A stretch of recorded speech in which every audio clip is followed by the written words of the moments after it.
Olá, estamos começando mais uma Assembleia Convida e hoje nós trouxemos uma pessoa muito importante, uma grande amiga, uma querida, que é a Lígia de Paula, presidente do Sindicato dos Artistas de São Paulo.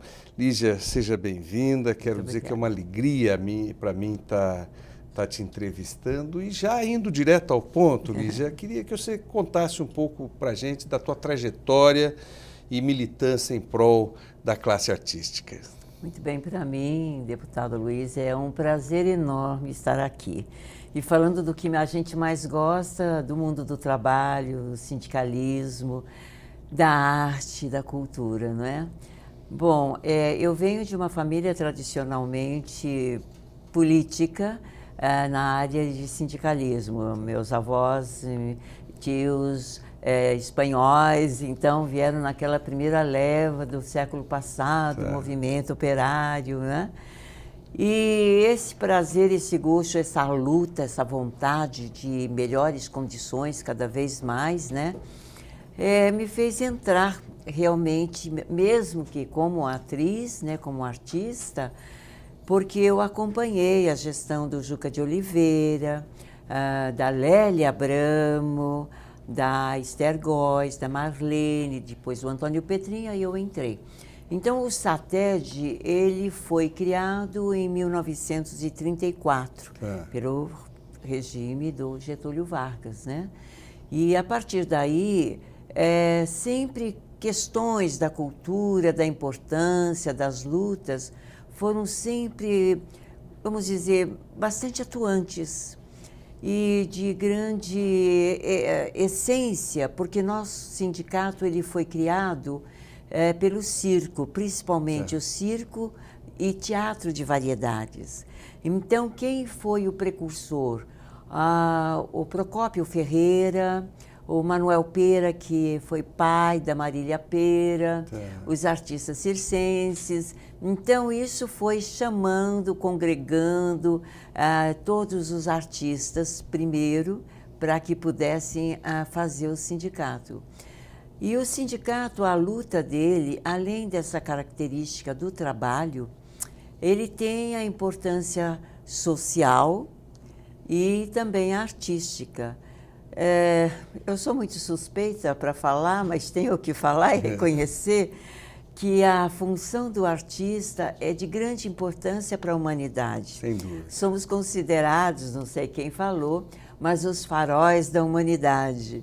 Então, com este perfil, com esta vocação, com este olhar, é que procuramos, junto à sociedade civil, na sua organização, nos debates, estar sempre contribuindo.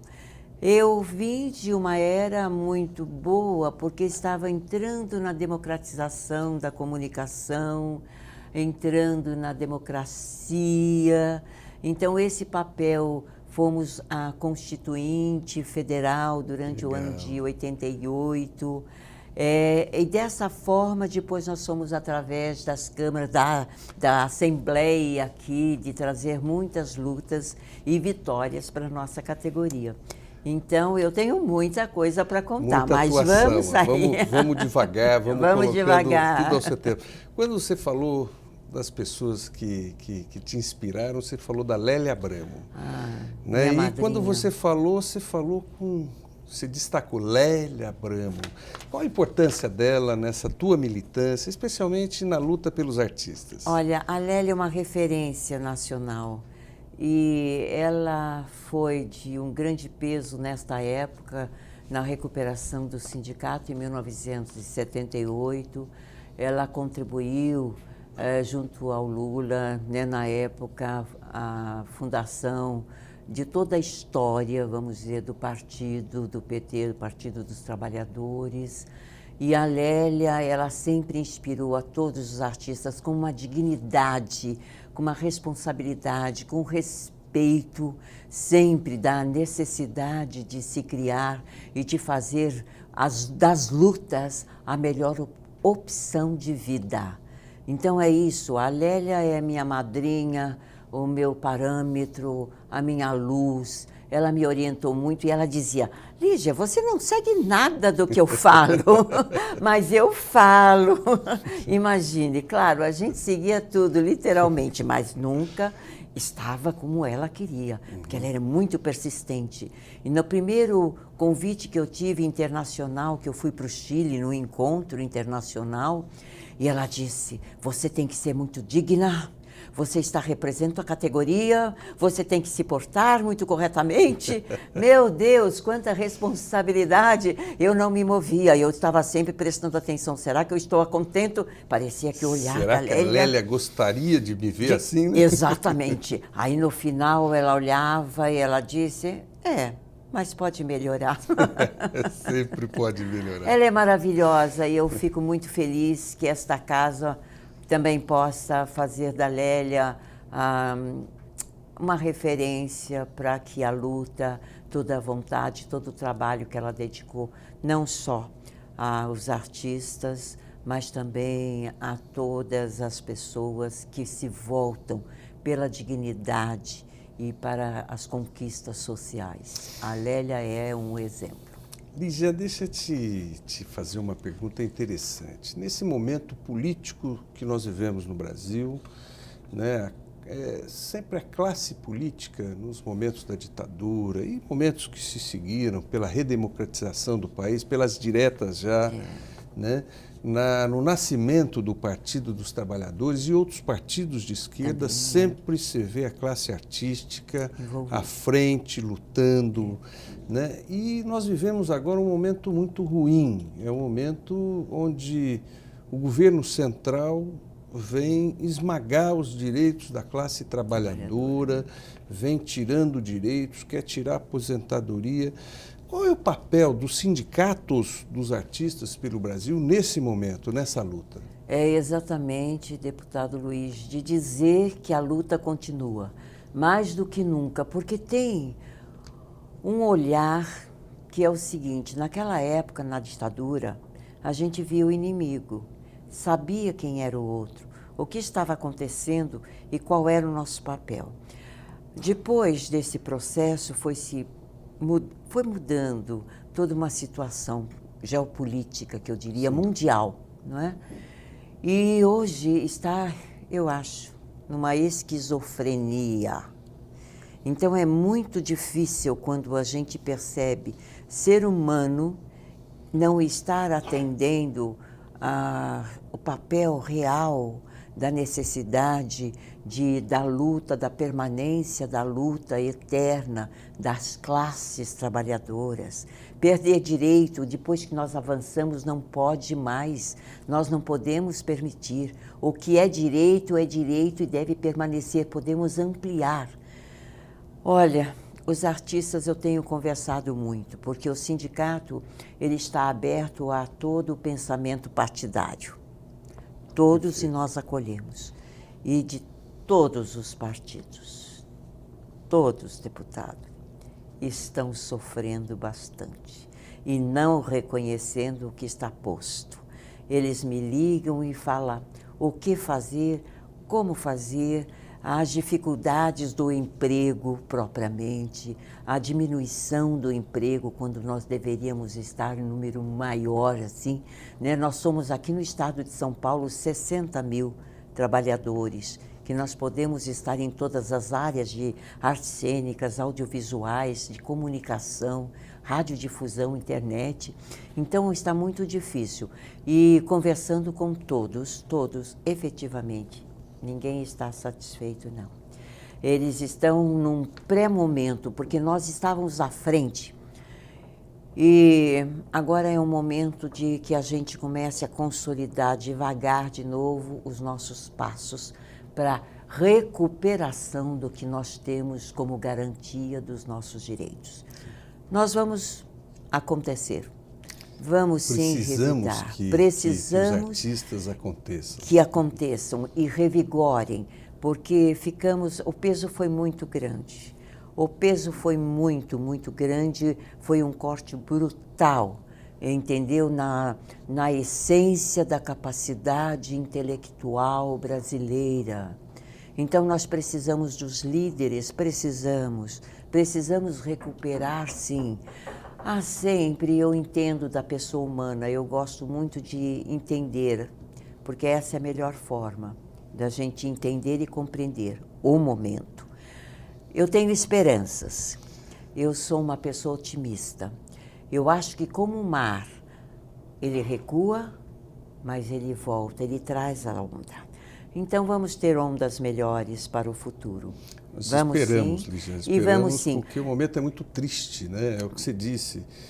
Direitos se ampliam, não sejam tirados. Estão sendo tirados. Não sejam tirados. E nós precisamos da classe artística, com todo o seu carisma, com toda a sua influência na sociedade, para enfrentarmos essa luta. Você vinha me dizendo, Lígia, primeiro reiterar, Lígia de Paula é presidente do Sindicato dos Artistas e Trabalhadores em Espetáculos de Diversão, SATED, aqui no estado de São Paulo. Lígia, você começou a elencar alguns números, algumas profissões que o sindicato abarca, artistas. Eu queria te perguntar, quais são, abrange os dubladores, modelos, quais são essas profissões realmente que são amparadas pela entidade? São muitas, nem sei se você vai lembrar de todas. Mas... Lembro sim. Bom, nós então, em artes cênicas e artes cênicas propriamente, nós representamos os artistas e os técnicos. São quase 32 funções dentro desta área. O ator, ele está presente tanto em artes audiovisuais, artes cênicas, na comunicação. Os demais, maquiagem também. Os demais, então, áreas, vamos dizer, propriamente artística, os palhaços também estão no circo, que abrange artes cênicas. Artes cênicas é tudo que acontece ao vivo. Então, seria o setor da moda, os modelos, os manequins. Também são do seu Também sindicato. são nossos, e é um número grande, e é uma atividade com duração muito curta. Sim. Porque, na verdade, é um determinado tipo. Agora que já está abrindo um pouco mais para o Plus, então, né, o modelo Plus, então já tem condição de terceira idade, está se buscando muito de outros perfis, e não só aquele tipo, aquele modelo esbelto, né? Até uma determinada idade, depois já não servia mais, nada, né? Não. Chega assim aos 20 anos, fala... Está velha. Já estou velha para exercer atividade. Bom, mas felizmente está começando a avançar e este pensamento está, vamos dizer, se ampliando. Então, nós temos o circo, a moda, vamos dizer, o teatro, né? Também tem que se colocar que, às vezes, é muito triste porque as pessoas não têm este entendimento. O artista que faz o trabalho na rua, o artista, ele também tem que ser apoiado, ele tem que ser apreciado, valorizado, que também é uma das funções. A comédia dell'arte era toda feita na rua, então o teatro vem muito disso e deve ser recompensado. Eu tenho aí um caso muito triste que é em São José dos Campos, que há uma lei lá que está impedindo a atividade dos artistas de rua. E isso é um sacrilégio, é um retrocesso. São Bernardo foi regulamentado, autorizando, regulamentando, claro. E lá proibiram. Então, nós estamos numa luta muito grande, com alguns parlamentares, vereadores, para começar agora um embate muito grande e recuperar esse direito aos trabalhadores que fazem... Você vai a Paris, qualquer cidade europeia... suas famílias através da arte. Através da arte, na atividade, porque você pode escolher o meio, mas você é a essência do artista. Então, você pode se manifestar em qualquer parte e de qualquer forma. Você sai do Brasil, você encontra, na América Latina mesmo, essa atividade florescendo, e a gente não entende aqui como um pensamento retrógrado, medíocre, atrasado, de impedir, ainda está naquela coisa, naquele ranço de impedir. A arte, ela é livre, é liberdade total, não pode. Nós lutamos com muito empenho durante a ditadura para acabar com a censura. Foram, inclusive, perseguidos na época, né? né? Quando eu comecei, na Diga-se década... passagem, eu queria pegar um fio nessa questão e já emendar uma pergunta. Tá, deixa eu só falar Pois então não. das outras áreas. Tá bom, então sim. nós temos, você falou da dublagem, a necessidade de ser ator, o diretor de dublagem. Então eles tiram o registro, o atestado conosco. Também no sindicato. Isso. E figurinistas? Aí não entendi. Figurinistas. Também o figurinista, o cenógrafo, o iluminador, o sonoplasta são artistas, são criadores. Sim. E também na televisão, então aí é mais conhecido os atores. Tá. Agora em artes audiovisuais, o cinema também são os atores que, né, praticamente as maiores bilheterias, Sim, sim. né? E também de diretores, nós estamos sinalizando agora com bons diretores em cinema. Então nós abrangemos, é um vasto mundo. São no total 57 funções.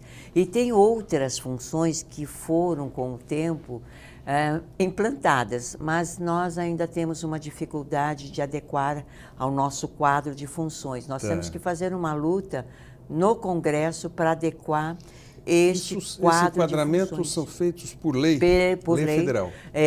O decreto 82.385 de 78. Nós temos que adequar as novas funções para atender melhor. Atualizá-lo, né? Exatamente.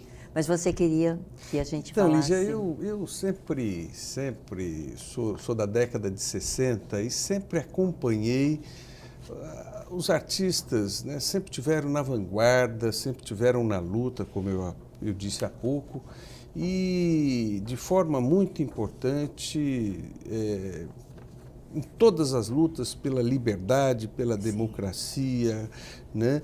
Contra os exageros que se cometeram na política brasileira. E na época da ditadura, a classe artística foi muito perseguida pela ditadura, né? Tem um caso que eu queria até saber de você se era verdade. Parece-me que à época os artistas tinham que comparecer na Polícia Federal e bater cartão na Polícia Federal. A eles era expedido uma carteirinha, e a mesma carteirinha que era expedido para as prostitutas era expedido para os artistas, fosse ele da categoria. Conta um pouco dessa história, Lígia. Então, essa é uma questão que lamentável, porque a atividade artística, ela sempre, até hoje, no Código Criminal, nós não somos pessoas bem aceitas pela sociedade, por incrível que pareça. Absurdo. Absurdo. E nessa época, então, tem dois viés. Vamos entender primeiro este moral, que ainda persiste. A dificuldade ainda de quando o filho diz para o pai, olha, eu vou ser artista, o mundo cai, a casa cai. Eu passei por isso. Felizmente, a minha família falou, deixa ela... Já ela volta. Deixa ela, E foi muito interessante, depois eu particularmente vou colocar. Tem aquele, então, o olhar que era da perseguição, que você bem levantou. Então, por um lado, o moral, depois, por outro lado, da perseguição. Então, nós éramos fechados, a Polícia Federal, para ter o acompanhamento do pensamento. Então, todos vinham, na maioria, do Partido Comunista, né? E as novas ideias, os novos conceitos, contrários ao governo vigente daquela época. Então, era necessário reprimir. Então, se reprimia através de censura de texto, censura do espetáculo, de gestos. Então, éramos obrigados a deixar cadeiras para os censores assistirem diariamente os espetáculos. A exibição da peça. Eu me lembro que na invasão da PUC, Eu fui ler um manifesto e eles estavam.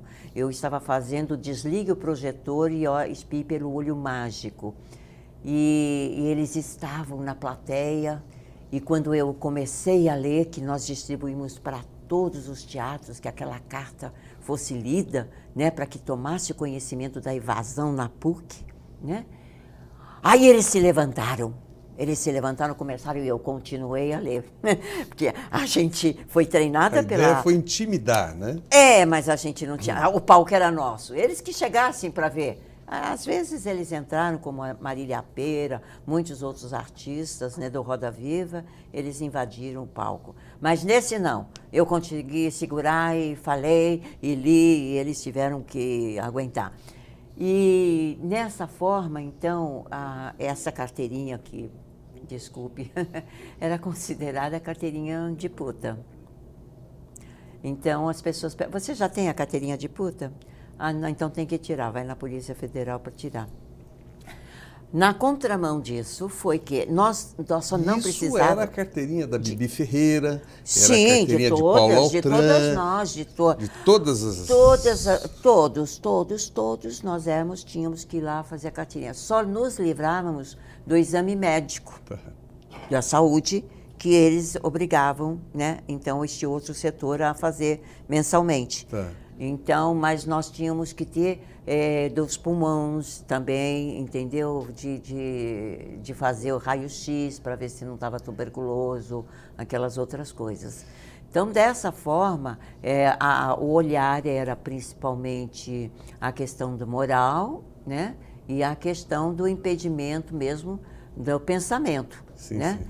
E nós ganhamos a lei mesmo no regime da ditadura, porque nós estávamos em 68 com todos os grandes atores e todos os artistas em frente ao Teatro Municipal, exigiu o fim da censura, porque se dava dessa forma que eu já falei. E aí, então, depois de muito tempo, a lei que regulamentou a profissão, a Lei 6533, de 78. Eu vou lhe dizer que nossa regulamentação, ela vem da data de Dom Pedro II, que era um amante das artes, né? Era um adorador, uma pessoa muito avançada para a época. E ele que foi um dos melhores, e vamos dizer, pensadores já de começar, porque chegavam as companhias da Europa para fazer estreias no Teatro Municipal do Rio de Janeiro, e ele então criou uma lei para... Tinha uma estrangeira, mas tinha que pôr uma nacional. Tinha uma estrangeira. Então ele começou a fazer reserva de mercado no teatro. Estimular a cultura. Estimular a cultura nacional. Então nós temos grandes artistas, grandes mentores e remanescentes realmente de uma necessidade empírica de fazer da cultura um instrumento para a cidadania. É nesse sentido. Com a minha família, claro, eu vim então de um movimento, naquela época de 66, claro, já estava declarado quem era o quê, né? E nós fundamos, junto com os anarquistas e os estudantes de Direito do Largo de São Francisco, o Teatro Casarão, ali no comecinho da Brigadeiro. E lá nós fizemos a primeira peça, Deus, o Diabo na Terra do Sol. E assim, enfim, era toda uma estrutura, uma organização, que as pessoas se falavam, muita gente ia, visitava. E eu me lembro que um dia meu pai foi me buscar no teatro. Aí ele falou, vamos conversar. Aí nós subimos a Brigadeiro todinha, descemos a Paulista todinha, que eu morava no Pacaembu. Aí quando chegou no final, ele disse, mas você não vai deixar de ser atriz? Eu falei, não vou, pai, não vou. Essa você perdeu, pai. E a cultura brasileira ganhou. Porque aí eu vi assim, eu estava também pensando em fazer psiquiatria. Aí eu pensei, olha, o mundo precisa mais de artista do que médico. É verdade. Então, porque na medida que você tem cultura, você tem alegria, de você prazer precisa menos de viver. médico. A Cleide Arcones diz, olha, o teatro cura quem assiste, cura quem faz. Então, agora e depois a gente vai falar num projeto muito legal que você está participando. Vamos lá. E é importante que toda a sociedade conheça, sabe, ajuda a desenvolver os seus projetos, o seu ideal. E esse teatro, no Teatro Casarão, então a luta política foi muito forte e a partir daí, então a gente diz, a gente já fez escolha. Meu pai disse, mas o que eu vou dizer para os meus amigos? Aí eu falei, não diga nada. Não diga nada. Não diga Convide nada. eles para assistir o espetáculo. Mas eles nem iam. Mas depois, 15 dias antes do meu pai falecer, ele me chamou e disse, você está certa, você sempre esteve certa, é isso mesmo que você tem que fazer. E ele falou isso porque eu fui convidada a fazer um espetáculo numa cidadezinha perto, pequena mesmo, perto de Campinas. E chegando lá tinha um interventor na cidade. E aí ele proibiu, eu ia fazer no clube da cidade, e ele proibiu que eu fizesse o espetáculo. Essa não, no clube. Porque era até um espetáculo dirigido pelo Renato Borghi, era um espetáculo que falava da vida de ator e tal, né? E aí ele proibiu. Ele disse que não ia fazer, essa coisa era do diabo, essa coisa não podia acontecer. Olha, eu fui para a praça principal em frente ao clube. E encenou eu ali falei mesmo? tudo o que eu tinha para falar. Foi uma coisa daquele regime que eu soltei. Começou a chegar gente, a chegar gente, a chegar gente. Vamos fazer um intervalo, Lígia. Está muito bom o papo, mas a gente volta já com a Assembleia Convida, hoje com a Lígia de Paula, presidente do Sindicato dos Artistas. A gente volta já.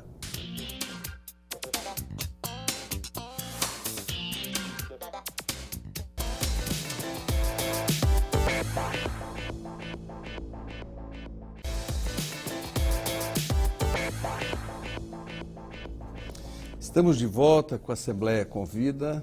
Hoje aqui conosco a história viva do teatro, dos artistas, da cultura brasileira, a Lígia de Paula, que é presidente do Sindicato dos Artistas e Trabalhadores de Espetáculos de São Paulo. Lígia, você estava contando uma história, o telespectador quer saber o final dela. Vamos lá. Então, eu estava ali na praça falando tudo com uma veemência, contra tudo o que estava acontecendo no país, para aquele interventor. O pessoal veio chegando, a população chegando, começaram a aplaudir, foi um comício ali. Aí ele veio, aí ele disse, então agora você pode vir fazer o espetáculo. Eu não faço espetáculo na sua casa, você é um interventor, você tem que estar fora. Enfrentou. Enfrentei, olha.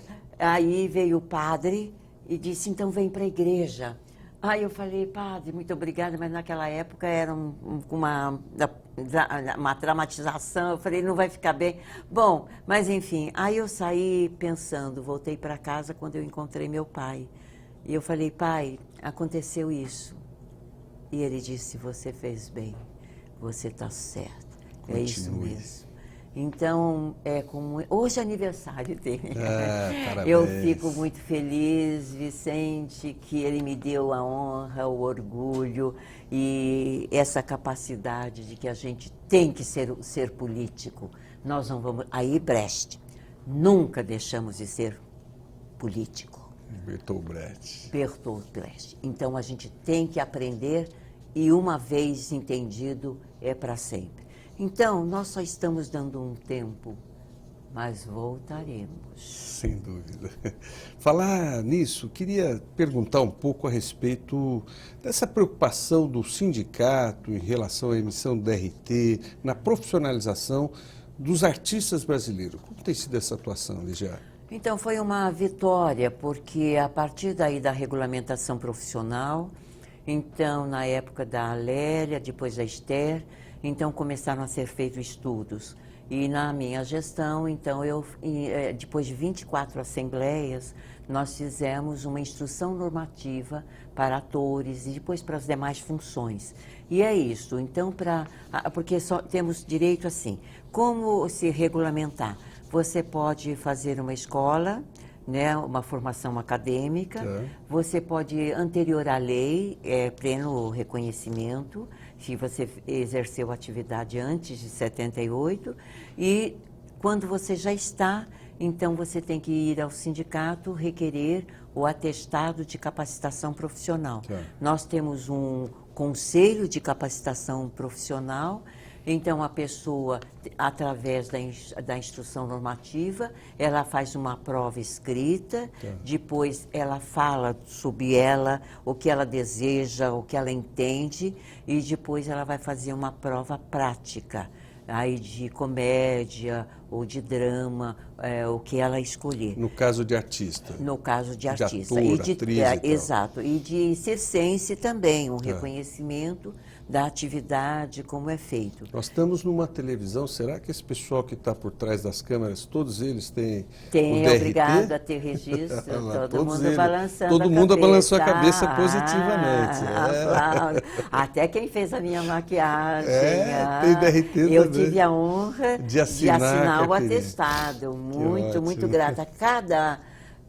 Eu quero que vocês entendam, é uma grande doação, uma doação de tudo isso que nós somos. Então, cada assinatura que eu ponho, saibam que é o mais profundo respeito e amor e dedicação e vontade que as pessoas cada vez mais possam florescer nessa profissão. Conta uma coisa, Lígia, é uma vida dedicada à cultura, uma atriz, dirigente sindical.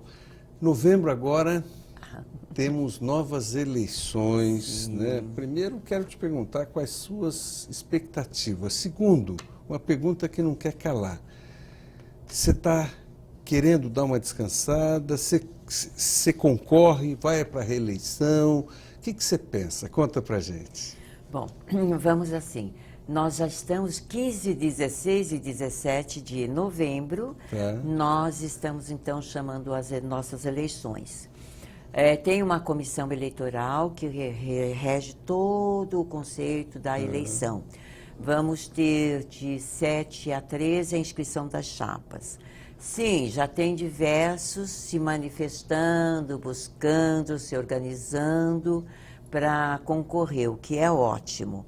Eu acho que esse florescer, esse chamamento, o sindicato precisa de novos, né, para que a gente possa cada vez mais seguir o rumo, né, do país e das vontades, que nós temos esse dever a cumprir. Mas não é bom seguir esses últimos rumos do país, não. Não, vamos mudar. Eu digo vontade, aquela que nós entendemos e queremos. Perfeito. Como necessária. Perfeito. Entendeu? Voltar ao contrato de Rousseau.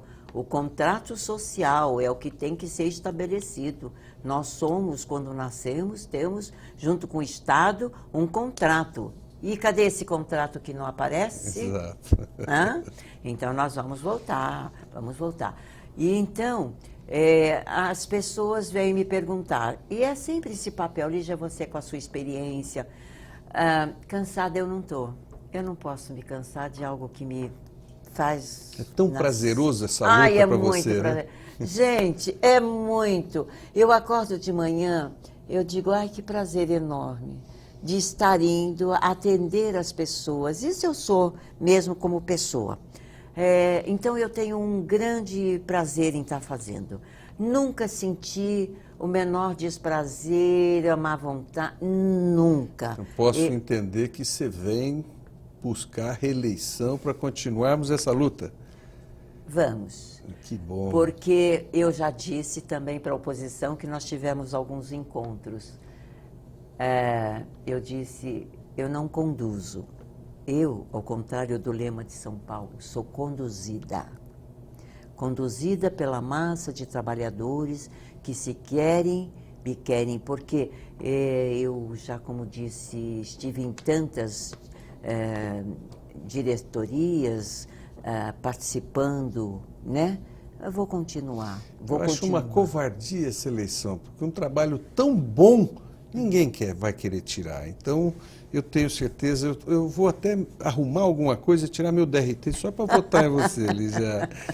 Lígia, eu tenho estado muito com você, o nosso mandato tem feito algumas agendas contigo, algumas como se disse, alguns projetos que a gente está discutindo juntos, mas um deles, que você me contou, é um trabalho que você está pretendendo não, já estão caminhando no Alto Tietê, que é um seminário de formação artística e cultural.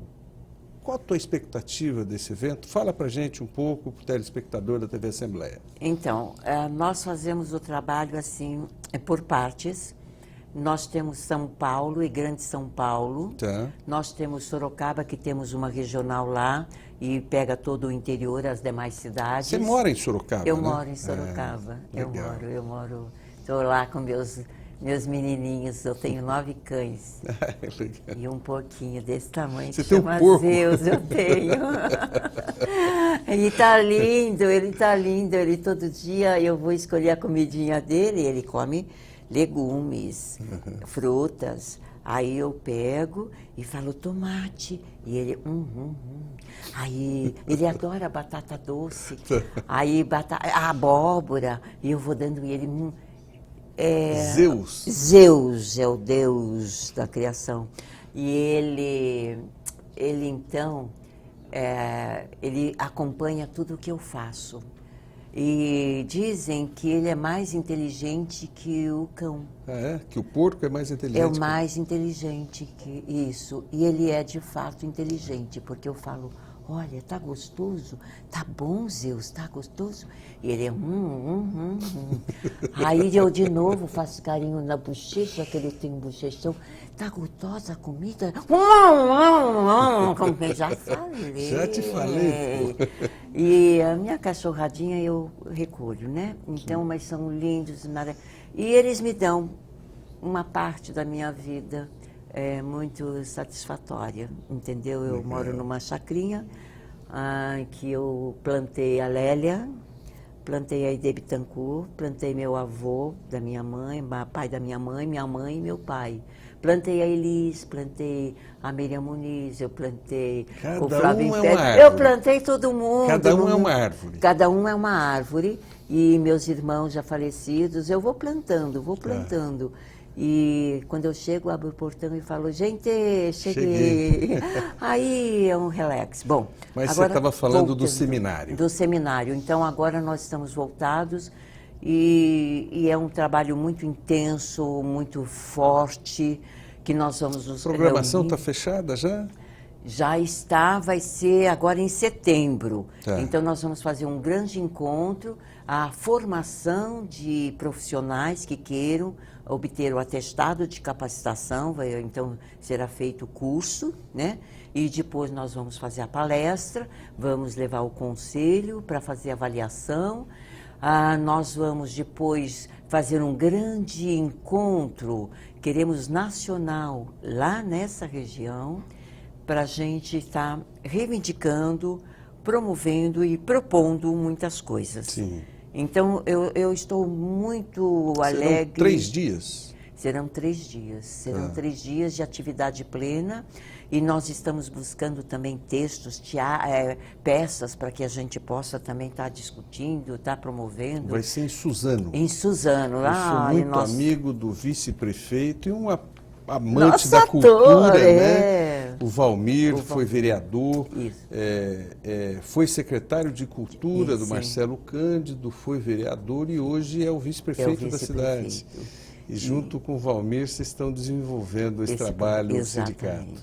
E eu não posso esquecer, porque o Valmir, ele foi muito amigo de uma pessoa chamada Volney de Assis, um grande ator, que foi nosso diretor e faleceu. Mas está aqui, como eu disse para a Berta Azevedo. Você já plantou o Volney lá, não? Falta plantar, Volney. Falta plantar o Volney. Vou plantar. Oh, é boa lembrança. Boa porque lembrança. Ele está nesse projeto e a gente fica com uma forma tão viva de permanente. Mas ele vai ser plantado. Muito legal. Eu tive acompanhando a Lígia na Secretaria de Estado da Cultura, tivemos junto com o secretário discutindo N projetos, parcerias, né? E uma das preocupações da Lígia, né? Inclusive trouxe na mesa esse debate, o nosso mandato junto com a Lígia, é a preocupação em si que a CDHU possa pensar um projeto focado nos artistas, né? Depois eu quero falar desse projeto, mas queria que você falasse um pouco da Casa dos Artistas também para a gente, né? E o sindicato, qual é a preocupação? Tem sido uma preocupação forte da Lígia, né? E nós estamos nessa ação, para quê? Para que nós possamos pensar na construção de moradia para artistas, né? Você tem conjuntos habitacionais voltados a várias comunidades e o sindicato brigando pelo interesse dos seus associados, dos seus sindicalizados, né? A Lígia tratou junto com o secretário, pediu o apoio do secretário também, que nos acompanhasse nessa lógica. E aí eu queria que você contasse um pouco, né? Porque nem todo mundo sabe de todos os trabalhos que o sindicato vem fazendo, as lutas, né? E eu queria que você contasse até para que os artistas soubessem dessas ações do teu mandato, dessas tuas ideias, que eu tive a honra de ser convocado por você para entrar, e a gente já convocou o secretário de Cultura do Estado para que entrasse. Fala um pouco para a gente disso. Fora a questão do trabalho, nós temos a questão social, e são muitos os que necessitam realmente do apoio do sindicato. Nós lá temos, então, convênios médicos, odontológicos, para que possamos dar adequadamente aos nossos que necessitam este apoio. E uma das questões que mais emergencial é moradia. Moradia sob, assim, um aspecto. Nós conseguimos lá o Palacete dos Artistas, na Avenida São João, e para, então, artistas, os que estão acima de 60 anos.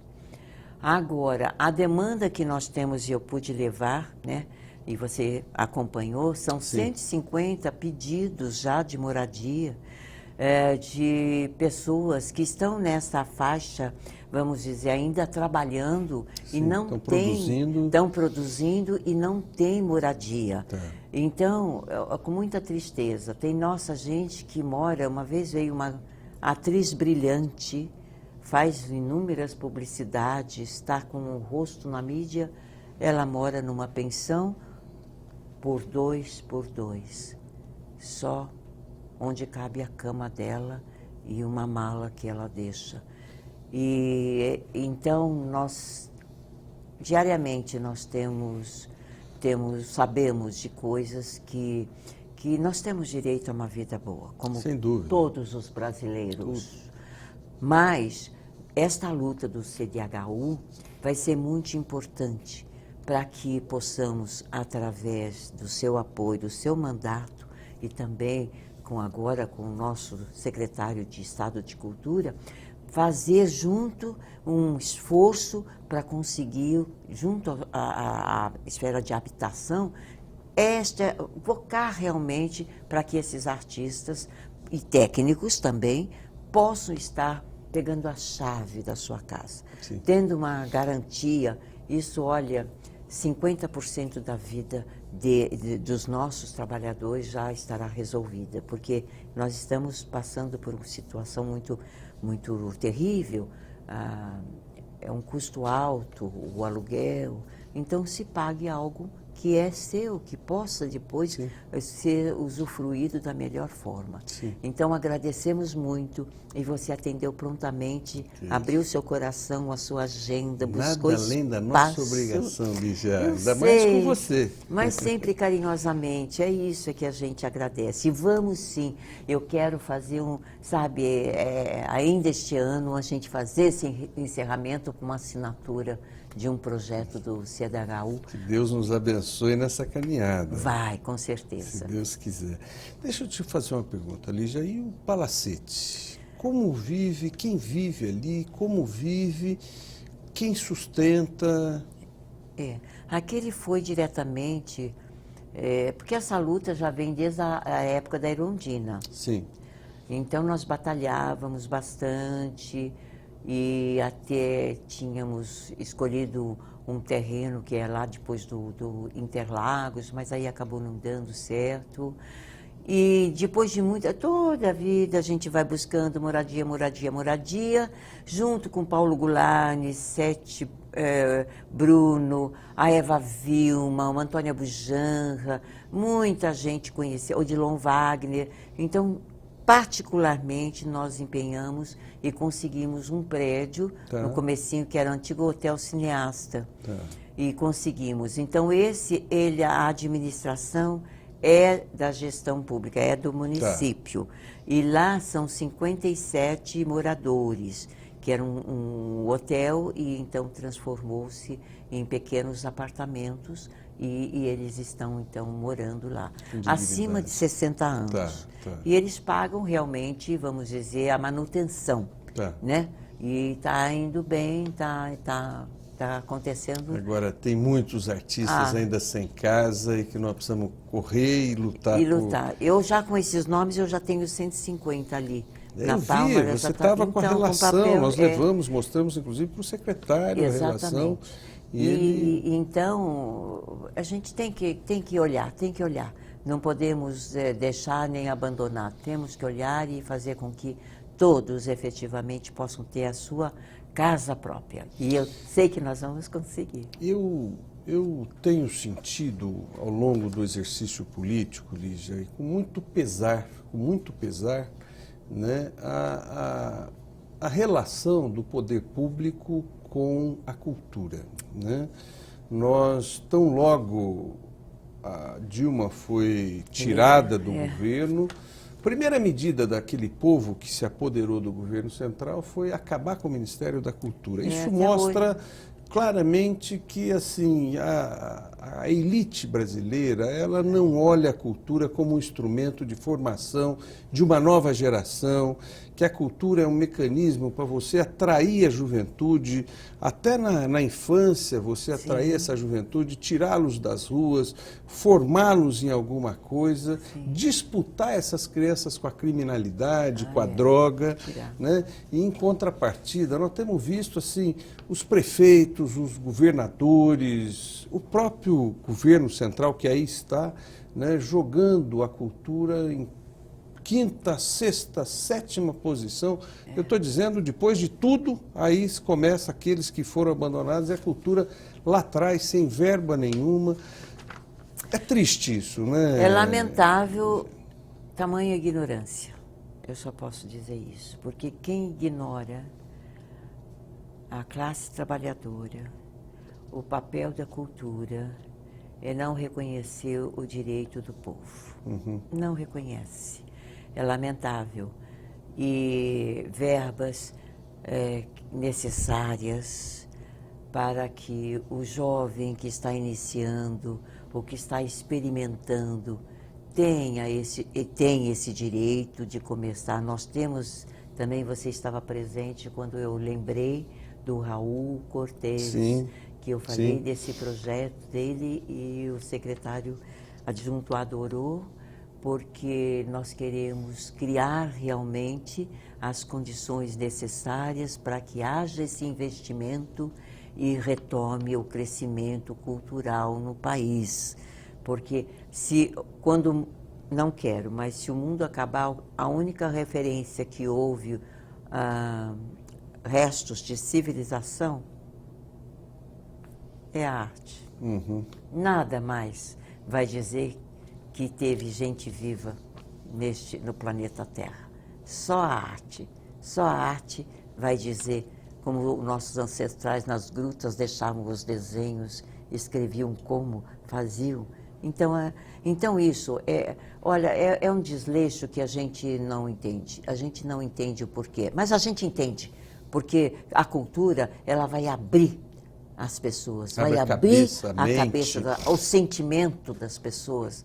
Então, vamos deixar de lado para eles não começarem a acordar. O povo sem cultura, sem educação, é um povo fácil de se manipular.